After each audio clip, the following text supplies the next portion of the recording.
கோயிலுடைய பாத்ரூம்ல இருந்து ஒரு 15 செகண்ட் 20 செகண்ட் தான் அந்த வீடியோ எடுக்க முடிந்தது. பயத்தில் அதை எடுத்து பொறுப்புடன் தவறு நடப்பதை அமைதியாக பார்க்க கூடாது என்று அவர் பத்திரப்படுத்தி அது அங்க இருக்கக்கூடிய வழக்கறிஞருக்கு கொடுத்து இன்று அதில் நீதிமன்றத்திற்கு கொடுத்ததில் நீதிமன்றம் நிஜமாக அங்கே நடந்த சம்பவங்களை பார்க்க முடிந்தது.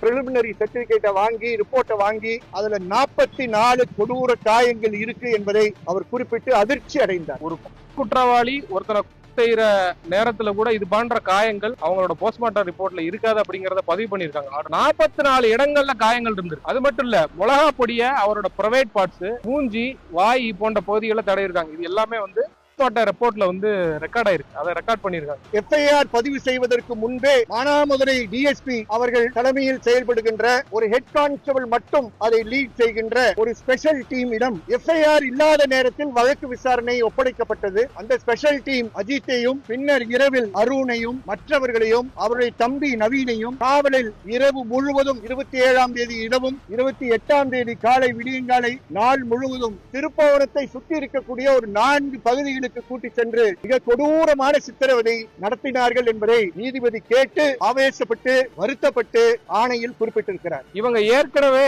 கோயில்ல போய் அங்க இருந்த சிசிடிவி ஃபுட்டேஜை எடுத்து இவங்க கொண்டு போயிருக்காங்க. அங்க நடக்கிற குற்றத்தை கண்டுபிடிக்கிறதுக்கு முக்கியமானது எவிடன்ஸ் கலெக்ஷன். அதை எரைஸ் பண்ணிருக்காங்க. அங்க கிடந்த பைப்பு எல்லாத்தையும் போலீஸ் அள்ளி மூட்டையில கொண்டு போய் அந்த பையன் யூரின் போன அந்த சிசிடிவி ஃபுட்டேஜ் கோயில்ல உள்ள சிசிடிவில ரெக்கார்ட் ஆயிருந்திருக்கு. அத போலீஸ் எடுத்துட்டு போய் எங்க வச்சிருக்காங்கன்னு தெரியல. இப்ப கேட்ட பிறகு ஒரு ஸ்பெஷல் பிரான்ச்சோட ஒரு இன்ஸ்பெக்டர் எடுத்துட்டு போனாங்கறத தமிழக அரசு ஒத்துக்கிட்டு இருக்கு. அவர்களுக்கு ஒரு நிவாரணமும் கிடைக்கிறதுக்கு இன்னைக்கு கேட்டாங்க. ஏற்கனவே எவ்வளவு பணம் கொடுத்திருக்கீங்கன்னு. வெளியே நீங்க எல்லாரும் நியூஸ்ல 10 லட்சம் 5 லட்சம் போடுறீங்க. அவங்க தமிழக அரசே ஒத்துக்கிட்டு இது வரைக்கும் சல்லி பைசா கொடுக்கல. இந்த ரிப்போர்ட் படி 44 இடங்கள்ல உள்ளேயும் வெளியும் காயங்கள் இருந்ததாக ரெக்கார்ட் செய்யப்பட்டிருக்கு. அதை பார்த்த நீதிபதியின் கருத்து தான் குற்றவாளி கூட இது போன்று கொடுமை செய்து ஒருத்தனை செய்ய மாட்டாங்க அப்படிங்கறத ஆர்டர்ல ரெக்கார்ட் பண்ணி போன வீடியோல பாத்தீங்கன்னா கம்பால் அடிப்பாங்க. அந்த கம்பு ஒடியும், திரும்ப வேற கம்ப வச்சு அடிப்பான். ஆனா அந்த பார்வை மகசர்ல கைப்பற்றப்பட்ட பொருட்கள்ல வெறும் பைப்பு மட்டும் தான் இருக்கு. எலக்ட்ரிக் பைப்புன்னு எழுதியிருக்காங்க. அதுல அந்த கம்பல்ல இல்ல.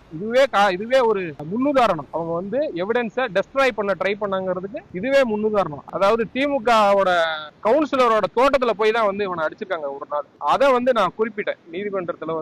அந்த தோட்டம் அயோத்தி தோட்டம், அந்த திருப்பூர் அயோத்தி தோட்டத்துல வச்சு டார்ச்சர் பண்ணதை எதிர்த்தரப்புல இருந்து சொல்லும் போது நான் அதை குறிப்பிட்ட போது கவுன்சிலர் தோப்பு அப்படின்னு சொன்னாங்க. அது ஆளுங்கட்சியோட கவுன்சிலர் அப்படிங்கறத நீதிமன்றத்துல சொன்னேன். அதுக்கு நீதிமன்றத்துல அவங்க எதிர்த்தரப்பு அரசு தரப்புல இருந்து இவங்க இந்த மேட்டரை பொலிட்டிசைஸ் பண்ண பாக்குறாங்க, அரசியலாக பாக்குறாங்க அப்படின்னு குறிப்பிட்டாங்க. அதுக்கு நீதிமன்றம் கூறியது, நீங்க பண்ணலையா?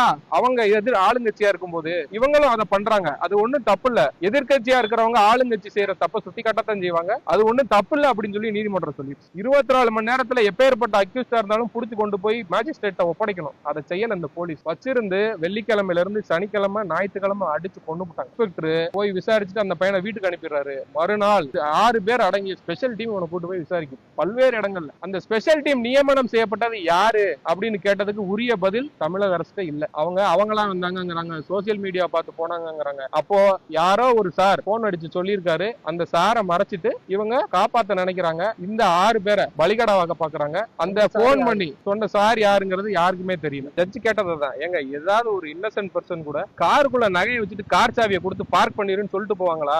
இது நம்புற மாதிரி இருக்கா? இதுவரை அந்த நகை கண்டுபிடிக்கப்படவில்லை. நகை உண்மையிலேயே காருக்குள்ள இருந்துச்சா, கார் சாவியை கொடுத்தாங்களா அப்படிங்கிறது இன்வெஸ்டிகேஷன்ல தான் தெரியும். அது பத்தின எந்த ஒரு பதிலும் அரசிட்ட இல்ல.